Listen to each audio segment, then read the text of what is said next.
Hello all, welcome to our channel. ఇవాళ నేను చూపించే రెసిపీ వచ్చేసి మిరియాల చారు. అదేనండి, రసం. దీన్ని నేను ఎప్పుడు చేసే విధంగా నేను మీకు ఇప్పుడు చూపిస్తున్నాను. ముందుగా నేను ఇక్కడ నిమ్మకాయ సైజ్ అంతా చింతపండు అండ్ ఒక టొమాటో తీసుకొని నానబెట్టుకుంటున్నాను. ఒక 10 నిమిషాలు నీళ్ళు పోసుకొని నానబెట్టుకోవాలి.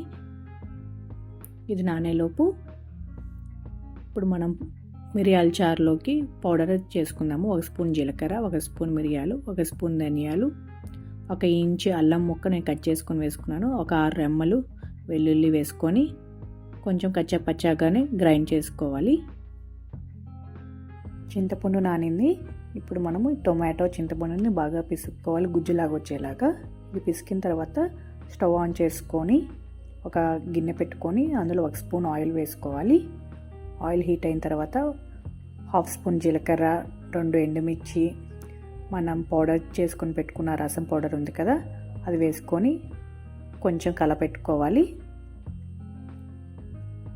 ఇలా కలుపుకున్న తర్వాత మనం చింతపండు టొమాటో గుజ్జు ఉంది కదండి, వాటర్, అది ఇందులో వేసుకోవాలి.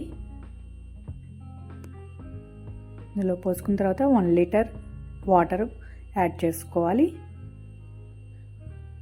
కొంచెం పసుపు, సరిపడినంత ఉప్పు వేసుకోవాలి. కరివేపాకు, కొత్తిమీర వేసుకొని ఒక 2 పొంగులు వచ్చేదాకా ఉంచుకోవాలి.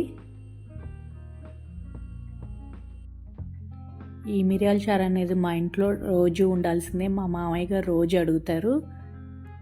అంత టేస్టీగా ఉంటుంది. మా ఇంట్లో కంపల్సరీగా ఈ మిరియాల చారు అనేది ఎన్ని కూరలు ఉన్నా కానీ ఇది మాత్రం కంపల్సరీ ఉంటుంది. ఈ రసం వేడి వేడి అన్నంలోకి, ఇడ్లీలోకి పిల్లలకి పెడుతున్న వాళ్ళకి మంచిగా డైజెషన్ కూడా అవుతుందండి పిల్లలకి.